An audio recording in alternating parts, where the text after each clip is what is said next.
नमस्कार दोस्तों, हम पिछली वीडियो में लोक प्रशासन के बारे में जान चुके हैं, जिसमें मैंने आपका लोक प्रशासन से परिचय करवाया था, जिसमें मैंने आपको ये लाइन लिखने के लिए कहा था। इस लाइन में पूरा लोक प्रशासन का सारांश है। इसको आप अपने नोट्स में और अपने एग्जाम में भूमिका के तौर पर लिख सकते हैं, इंट्रोडक्शन के तौर पर लिख सकते हैं। बात की जाए लोक प्रशासन की, तो लोक प्रशासन को आप ध्यान से देखेंगे तो ये दो शब्दों से बना है, लोक प्लस प्रशासन। इसमें आप सबसे पहले लोक को हटा दीजिए। बात की जाए सिर्फ प्रशासन की, हम सबसे पहले प्रशासन को समझेंगे क्योंकि हम बेसिक्स से समझने की कोशिश कर रहे हैं। तो सबसे पहले इस शब्द को ध्यान से देखिए, प्रशासन को। तो सबसे पहले हमारे जहन में यही सवाल आता है कि यह शब्द आया कहां से है और इस शब्द का मतलब क्या है।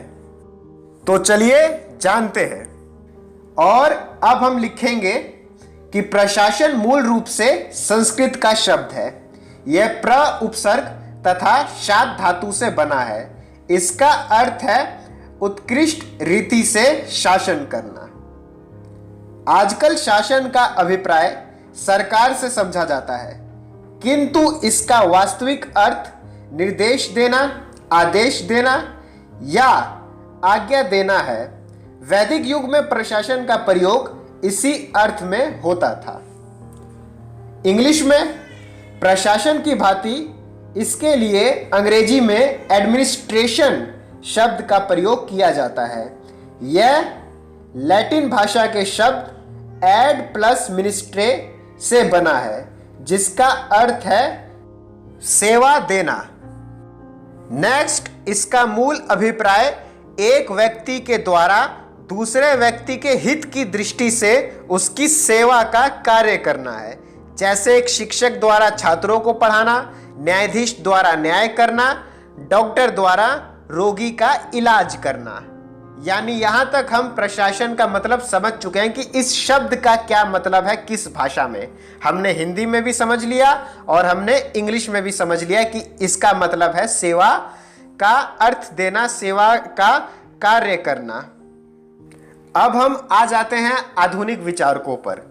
तो आधुनिक विचारों के मतानुसार प्रशासन एक सुनिश्चित उद्देश्य की पूर्ति के लिए मनुष्य द्वारा परस्पर सहयोग से की जाने वाली सामूहिक क्रिया है। यहां पे आपको प्रशासन का इस लाइन में मतलब समझ जाना चाहिए कि यहां पर क्या है कि एक सुनिश्चित उद्देश्य है, हमारा एक गोल है, एक टारगेट है और मनुष्य द्वारा परस्पर सहयोग से की जाने वाली सामूहिक क्रिया है। यानी हमें जो है लोगों के सहयोग की जरूरत है। हम अकेले एक आदमी को या चार आदमी को प्रशासन नहीं कह सकते। इसके लिए एक समूह की जरूरत है, एक संगठन की जरूरत है। तो प्रशासन का अर्थ उत्कृष्ट रीति से शासित अथवा अनुशासित करना है। इसका अभिप्राय यह है कि इस क्रिया में अनेक व्यक्तियों को विशिष्ट अनुशासन में रखते हुए उनसे एक निश्चित उद्देश्य की पूर्ति के लिए कार्य कराया जाता है। इससे यह स्पष्ट हो जाता है कि प्रशासन एक से अधिक व्यक्तियों द्वारा विशेष उद्देश्य की पूर्ति के लिए सहयोगी ढंग से किया जाने वाला कार्य है। प्रशासन के लिए अनेक व्यक्तियों का सहयोग, संगठन और सामाजिक हित का उद्देश्य अवश्य होना चाहिए। तो ये प्रशासन था।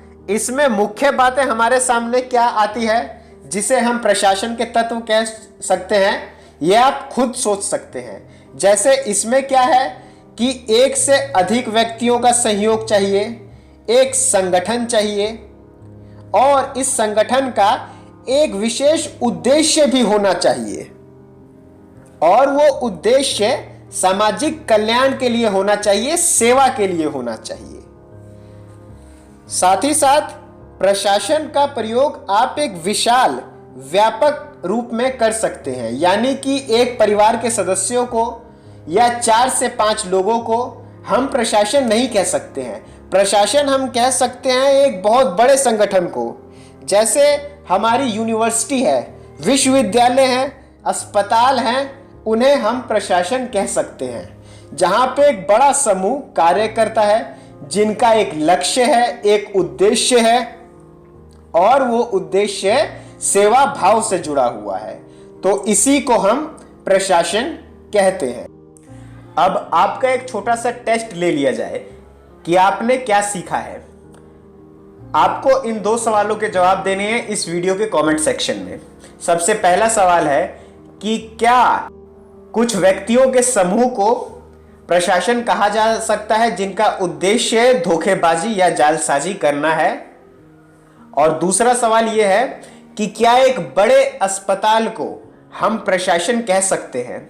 इन दोनों ही सवालों के जवाब आप यस और नो के साथ एक रीजन देते हुए, कारण बताते हुए आपको इस वीडियो के कमेंट सेक्शन में देना है।